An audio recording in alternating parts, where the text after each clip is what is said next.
Bon, d'entrée de jeu, on va commencer par ceci. I've just seen way too many videos of prostitution. But you're not black. Remember, we only kill black people. Yeah, we only kill black people, right? À Minneapolis, dans le Minnesota, George Floyd, un Afro-Américain non armé, est décédé suite à l'intervention d'un officier de police du nom de Derek Chauvin, ou Derek Chauvin, après qu'il se soit agenouillé sur son cou, l'empêchant de respirer pendant plus de 7 minutes. Tandis que lui-même se plaignait de ne pas pouvoir respirer, que les témoins étaient en train de lui dire d'arrêter, et que les autres officiers étaient tranquillement autour, en train d'observer la scène et ne s'en sont pas mêlés. Maintenant, je vais te parler de tout ce qui s'est passé. La rencontre entre George Floyd et les policiers s'est effectuée un peu après 20h. La police a initialement été appelée à Powdenhouse Park, sur Chicago Avenue South, par un gérant de magasin concernant une affaire de faux usage de faux. Un homme aurait tenté d'utiliser des faux documents à Cub Foods. Selon John Elder, qui est le porte-parole de la police du département local, les agents ont suspecté George Floyd qui était tranquillement dans sa voiture. Ils sont passés, ils ont vu qu'il était légèrement dans un état d'ébriété. Enfin, semblait. Les agents, arrivant à sa voiture, lui ont ordonné de sortir du véhicule. Il a donc obtempéré, mais toujours selon le porte-parole de la police, après sa sortie de véhicule, il aurait résisté physiquement à l'arrestation. Ce qui aurait justifié... Je vois pas très bien comment on peut justifier ça, mais... Bref, ce qui aurait justifié l'intervention musclée de la police. Ce qui, au final, est totalement faux. Ouais, pas de bol pour eux, ça a été prouvé par une vidéo de caméra surveillance d'un restaurant qui a filmé absolument toute la scène. Où on le voit après sa sortie de véhicule, tranquillement installé, ne montrant absolument aucun signe d'agressivité à aucun moment. Et c'est là qu'intervient ce qui a été un buzz mondial. Une partie de l'arrestation a été filmée par un passant en Facebook Live. Je préviens, les images sont extrêmement choquantes. Parce que la vidéo démarre, Floyd est déjà coincé face contre terre et l'officier Chauvin est à genoux sur son cou. George Floyd dit à plusieurs reprises à Derek Chauvin, « S'il vous plaît, je ne peux pas respirer. » Ça se voit, il souffre, les passants commencent à s'emballer, George Floyd finit par s'évanouir. Le policier ne retire pas sa jambe de son cou. Les passants ont même demandé de prendre son pouls. What the fuck, bro? Après que les agents de police lui aient mis les menottes, ils ont constaté avec beaucoup de retard que George Floyd ne respirait plus, alors que les passants n'arrêtaient pas de le dire et que lui-même se plaignait. Une ambulance est finalement arrivée, et pendant que les secours s'occupaient de George Floyd qui était inconscient, le policier avait encore sa jambe au niveau de son cou. Ensuite, il a été emmené d'urgence à l'hôpital où malheureusement son décès a été prononcé à 21h. Conséquences pour les policiers. Le 26 mai, le chef de la police de Minneapolis, Medaria Arradondo, a annoncé que les policiers ont été mis en congé. Ça partait en viral, ça faisait tellement de bordel, il y avait toutes les preuves là, et plus tard en journée, ils ont été licenciés. Le FBI, qui est un service extérieur à la police départementale, ouvre une enquête. Toujours le 26 mai, des manifestants se réunissent sur le lieu où est mort George Floyd. Les protestations ont continué.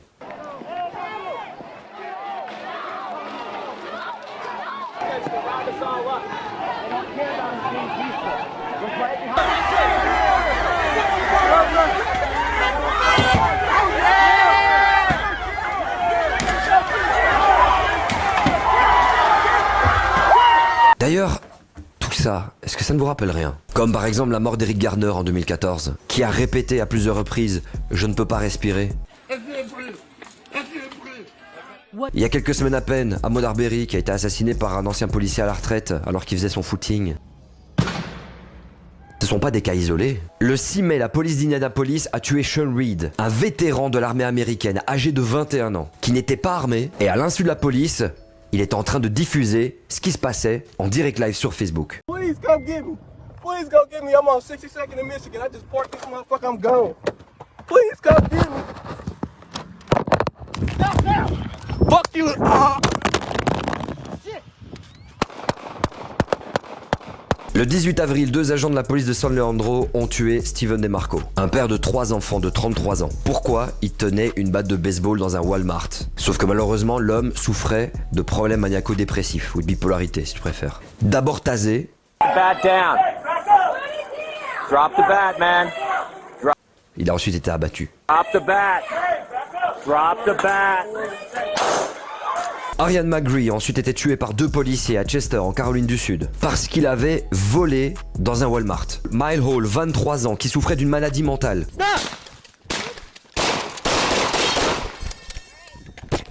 a été tué par la police de Walnut Creek par balle, à San Francisco. Emantic Fitzgerald Bradford, 21 ans, a été abattu par la police alors qu'il était en train de sauver des gens d'un tireur fou dans un centre commercial en Alabama. Bref, le vétéran militaire a été tué la nuit de Thanksgiving. Ce qui s'est passé avec George Floyd, avec Ahmaud Arbery et encore plein d'autres dans l'histoire des États-Unis, Et même d'ailleurs, ça se passe tous les jours. Sauf qu'à la différence, c'est que lorsque c'est filmé, on en parle. Lorsque ça ne l'est pas, c'est souvent étouffé ou classé sans suite. Dis-moi ce que tu penses de ce phénomène en commentaire. Qu'est-ce qui pourrait enfin permettre d'endiguer cette violence policière qui prend une ampleur incroyable aux États-Unis? N'hésite pas à me donner ton avis en commentaire. On en parle tout de suite avec toi et avec l'équipe. Let's go. Ah, ça choque vachement la tête. Je vous ai pas mis toutes les vidéos que j'ai vues. À un moment donné dans le montage, je me suis dit j'en ai marre. Vraiment, je me suis dit j'en ai marre. En fait, il y a une frontière à respecter, c'est que t'as des bons flics aussi et t'en as des mauvais. Après, c'est vrai qu'avec les histoires qui se passent actuellement, ben, on a plus tendance à penser qu'il y a des mauvais flics. Mais ouais, force aux familles. Heureusement que non, mais on en discutait tout à l'heure avant l'émission.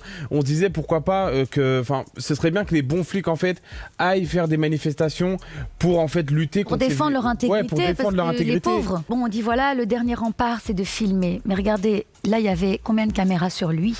Combien de gens qui ont dit mais prenez son pouls, c'est horrible. Et ce type, ce qui est encore plus horrible, c'est il y a quelqu'un qui l'évoque en plus dans la vidéo qui dit ton body language dit quelque chose d'horrible. Je ne sais pas si vous avez ressenti ça, mais le sadisme qui sort de sa position, c'est horrible. De sa main, de son, c'est atroce. Mais surtout de ne pas le lâcher. Je veux dire, quand l'ambulance vient, il le tient encore. Quand le mec s'est évanoui, et surtout que le mec, il le bloque encore, quoi. Mais bon, il est menotté en fait. Est-ce qu'il faut mettre des caméras de surveillance partout? Parce que si on a une appréhension différente, c'est-à-dire que l'opinion publique est extrêmement choquée déjà par ce qui s'est passé. Mais rappelez-vous, la police du Minnesota, de Minneapolis, a tenté de dire le mec était over-agressif. Ouais. C'est un porte-parole de la police qui a dit qu'il était... Et c'est la caméra qui a prouvé le contraire. La caméra a sauvé. Donc... On sait que la caméra sauve. Est-ce qu'on serait prêt pour enfin se dire... Et je pense qu'un policier qui se dit bon, je sais que la zone est couverte de partout, il va plus faire le malin à un moment donné. Le policier le plus chevronné. Il est filmé par des gens, il continue.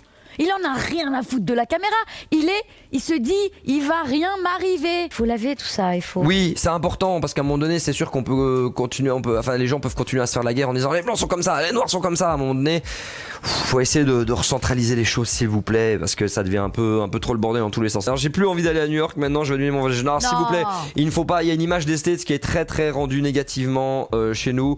Ouais, mais il y a une image aussi qui est trop belle aussi en mode ouais, les States c'est la vie alors que pas du tout. Oui, vraiment, ça dépend clairement où vous allez. Je vais pas vous cacher que si vous vous dites je fais la route 66, je pars de New York et je vais jusqu'à la côte ouest, côte est, côte ouest et que tu traverses tous les States, tu vas passer par des villes, c'est génial, c'est cool, ATL, machin, mais avec certaines réalités aussi, hein. Mais le problème c'est quand tu vas passer par des petits villages au centre des States. Et voilà, j'ai 4 potes qui l'ont fait et ils m'ont dit plus jamais. Merci à toi d'avoir regardé cette vidéo. N'hésite pas à t'abonner à la chaîne, activer la petite cloche, c'est très important. Et puis on a d'autres vidéos. Donc vas-y. Tu choisis? Clique. Vas-y, clique, je te dis. Oh bah tu vas cliquer ou pas là? Voilà, merci. Au revoir.